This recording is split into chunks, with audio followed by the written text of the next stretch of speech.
Hello po sa inyong lahat mga kapatid. Ayan, magbabayad na po ako dito sa bar. Ayan, katatapos lang po namin mag cappuccino date sa aming ikadalawang ika-second cappuccino date with cappuccino and cornetto. After na kami makabalik dito sa Italia. Ayan, ako po ay magbabayad na sa cashier. Ayan, ang aming pong letra ay letra B. Ayan, ito, babayad po ako. Ayan. Ciao, buongiorno. Prego, Numero B. due cappuccini E 2 cornetti. e 2 bicchieri d'acqua. No, solo da cornetto. Solo da Ravianito. 5 Sì. Grazie. Ayan. Grazie. Ciao, grazie. Buona Domenica. Ayan, nakabayad na tayo. 5.20. Ayan. 5 euro and 20 cents. Okay lang, hindi masyadong lugi. Tayo na lang, pasok na tayo dito sa Conad. Ayan, papasok na kami sa Conad. Kapatid, kami ay mag-espesa na. Espesa or grocery. Titingin kami. Ito po mga kapatid, ang sarap ng, ito ang masarap na ham. Ayan, ano po yan, yung binabad, tawag dito ay crudo. Ayan. Ayun o. Ciao, ciao. Ayan, bali, ang presyo ay 1 euro and 49 cents ang eto. Ibig sabihin, ang isang guhit, ibig sabihin, ang presyo ng kilo nito ay 40.90. Ibig sabihin, mga 15. Ang kilo ay 15 euro ang kilo nito. Yan. Ano po yan, tawag dun sa atin? Ham. Pero yun po ay, pag sinabing crudo, iba naman kasi yung tawag doon kapag koto, prosciutto koto, ay yun po ay pag sinabing prosciutto koto, yung koto ay cook. Yun naman ay crudo, ibig sabihin yun lang po ay binabad sa asin ng matagal, kaya nagiging prosciutto crudo. Ang sarap po nun, hang. Ayan, andito na po kami, nakapasok na kami dito sa supermarket sa Conad. Nasa Conad po kami. Ito Noche Chandler. Yan, sarap din po niyan. Masarap niyan. Yan po yung ginagawang chocolate na Nutella. Yan.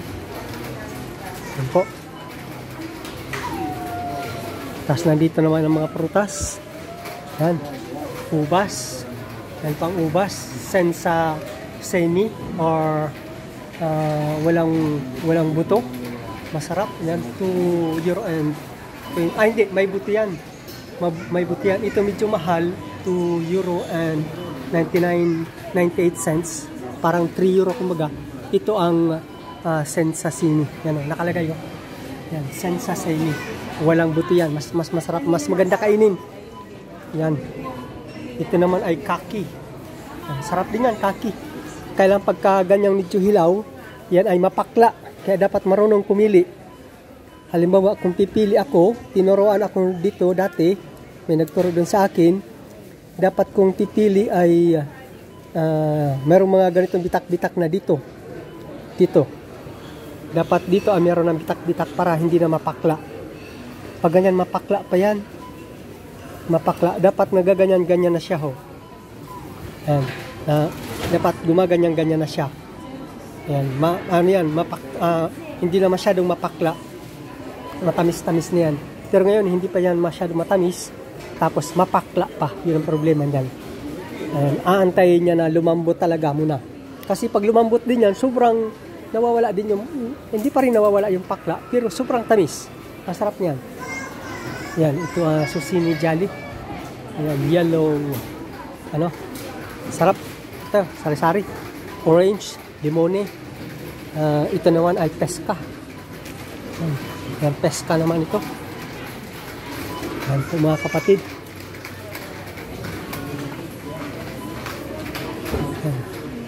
Oh, sorry.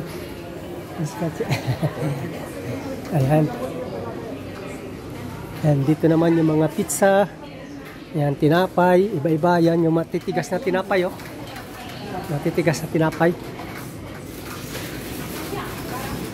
Tapos, dito naman sa banda dito ay mga iba-ibang klase ng cheese.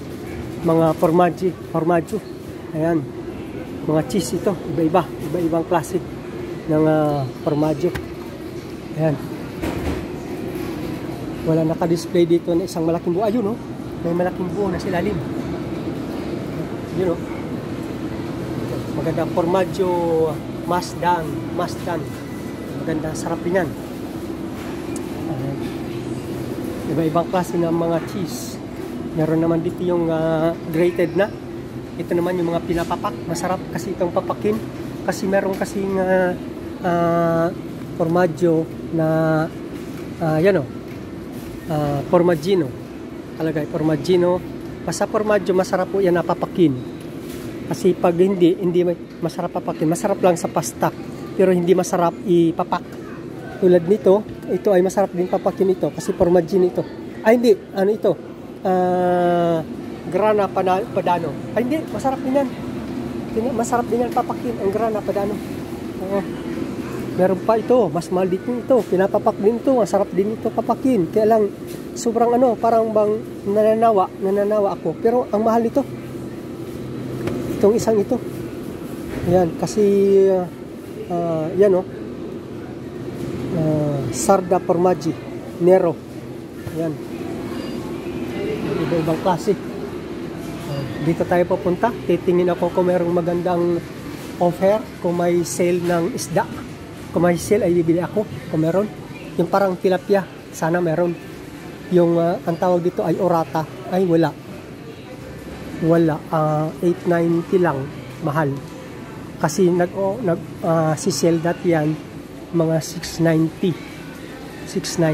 Pero ngayon wala. Naka-sale na siya pero 890. Oferta na yan. Siguro nagmahal na talaga. Pero maganda sana yan. Orata. Kasi bumibili ako niya ng marami na. Nilalagay ka sa freezer. Kasi pinoporno namin.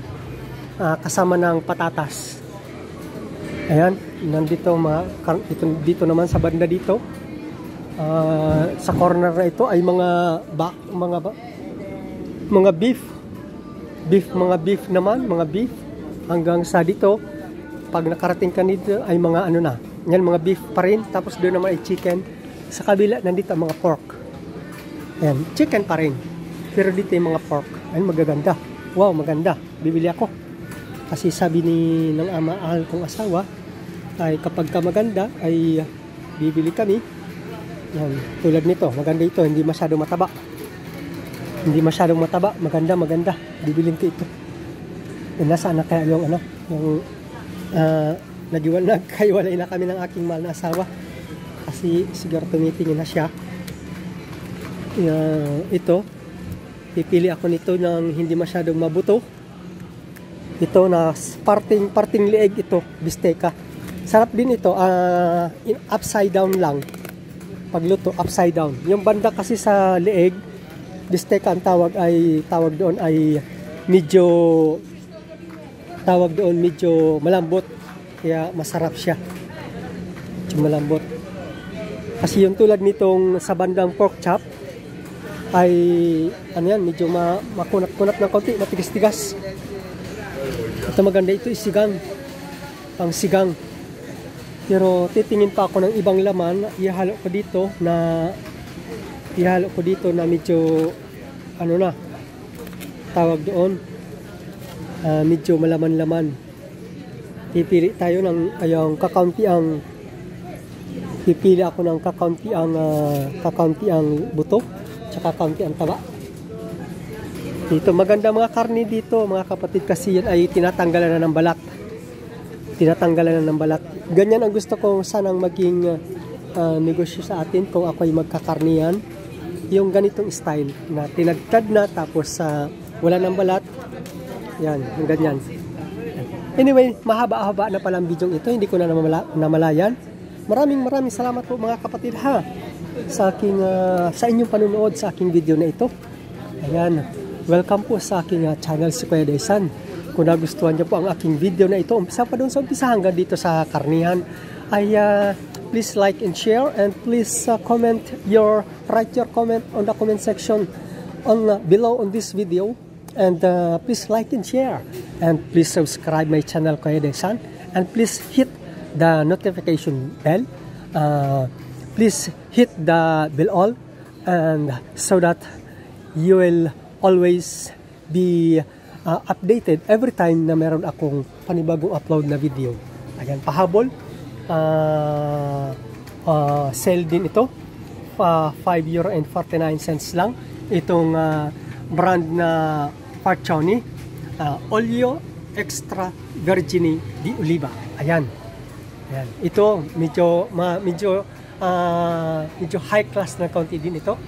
Ayan, mahal. Pero ito ay okay lang din, hindi naman masyadong high class, pero okay din ito. Okay din sa insilata, okay din sa pangluto.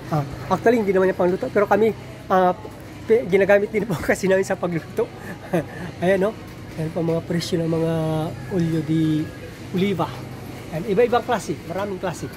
Ayan, ang sobrang haba ng mga kapatid. Maraming salamat po sa inyong lahat. Bye-bye and God bless you po. I love you all.